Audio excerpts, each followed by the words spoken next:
Good evening and thank you for joining us for KREM 2 News at 10. Tonight I'm Mark Hanrahan, starting once again outside the Outdoor Weather Center alongside meteorologist Thomas Patrick. Thomas, I hope you got outside and enjoyed the weather because today, as you were saying, may have very well been our last very nice fall day. Yeah, I sure did this afternoon. Got to walk in before work. Temperature is in the 60s. Perhaps for the last time this year. Here we go. Yeah, and the storm system that's going to be moving through the area come tonight and into tomorrow is going to deliver some rainfall back into the region. It's only the first of those two weather systems, and it's kind of easy to see where that center of that first system is. But it's that cold front that's across western Washington and western Oregon, been there for several hours now, but is slowly marching eastward across the state. In fact, the Puget Sound picking up some quite steady and even moderate rainfall at times as of this hour. It probably arrives first thing tomorrow morning. Here's 5 a.m. on Future Tracker, likely when that rain onsets, give or take an hour or so. Once that rain starts, it's going to last for several hours, as it's currently doing across the western side of the state. And that's just system number one. Storm system number two arrives late Saturday evening and then lasts for the next 3 days. So a stronger and longer duration storm system the second time around. All that's going to add up in terms of rainfall totals. Still expecting about 1 to 2 inches of rain across the inland northwest between these two storm systems. So coming up, going to detail just why these storm systems are as strong as they are and what is fueling all the rain that's going to slam not just our part of the state, but the entire western U.S. Sounds good, Tom. We'll check back in with you later in the broadcast.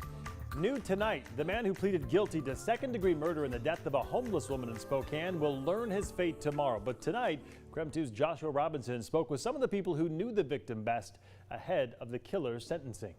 Ahead of tomorrow's sentencing session for Robert Meade, some of the people who knew his victim closest say they believe Meade deserves the most strict sentencing possible. It was just so brutal.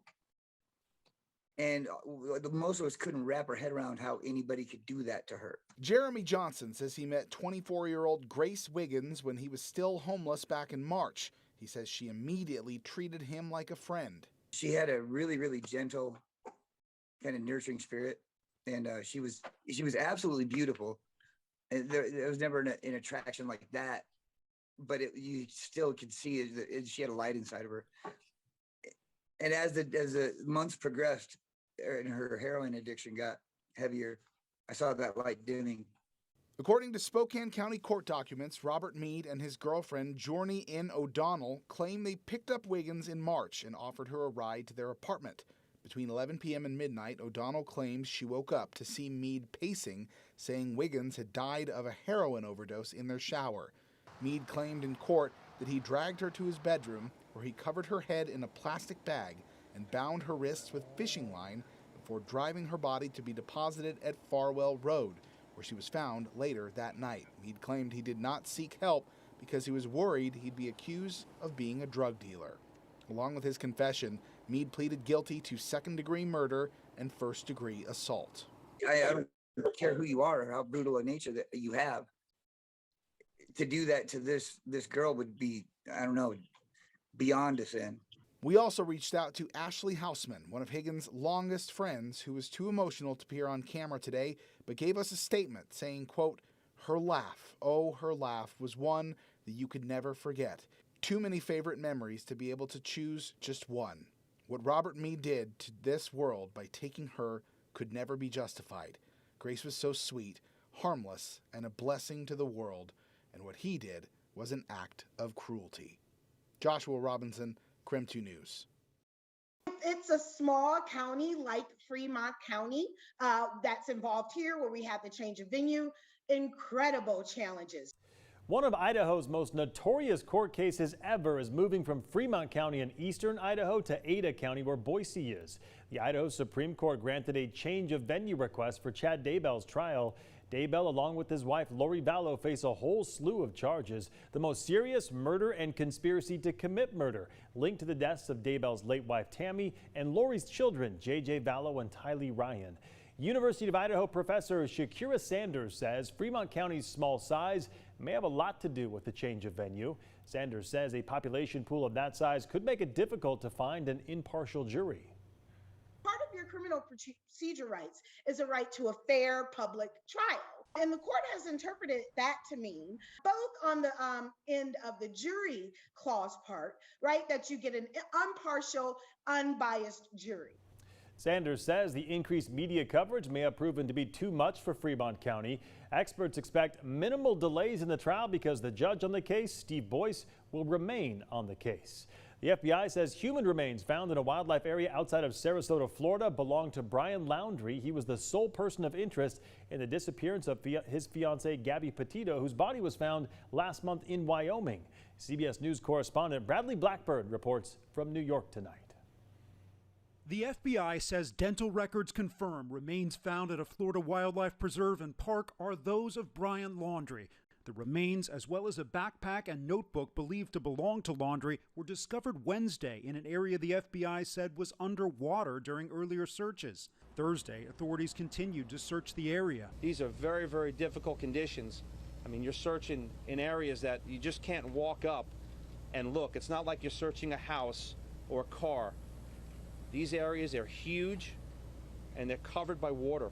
23-year-old Laundrie was reported missing more than a month ago, 2 weeks after returning home alone to Florida from a cross-country road trip with his fiancée, Gabby Petito. As they traveled, the couple blogged the good times, but there were concerning incidents like this 911 call. We drove by and the gentleman was slapping the girl. And the Utah traffic stop that followed it. Hi, we've just been fighting this morning. Some personal issues. 22-year-old Petito's family reported her missing on September 11th. Just over a week later, her body was located near Wyoming's Grand Teton National Park, which the couple had visited together.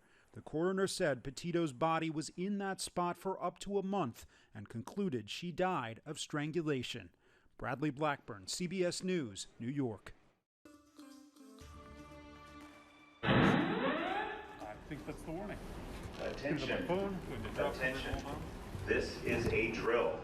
Well, today was the Great Shakeout, Washington's annual earthquake readiness drill, a coordinated statewide effort. At exactly 10:21 this morning, state and local agencies, along with schools and businesses, all practiced what to do in case the shaking starts. So if an earthquake hits, drop where you are, stay low, and crawl to a shelter nearby. Cover your head and neck and try to get under a sturdy table or next to an interior wall away from windows. Hold on until the shaking stops, and then once it is safe, you can venture outside to assess the damage and try to find some help. And just a reminder, the state does have a new early earthquake warning system. It's called Shake Alert. It sends an emergency alert to your phone, giving you anywhere from a few seconds to a minute heads up when an earthquake is about to hit.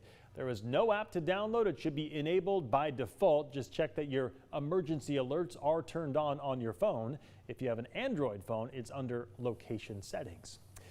Well, consider them a new literary critic, perhaps. A librarian got quite the scare today when they opened the book drop-off return this morning. KREM 2's Nicole Hernandez visited Coeur d'Alene, where some rats, of all things, stopped in for some light reading.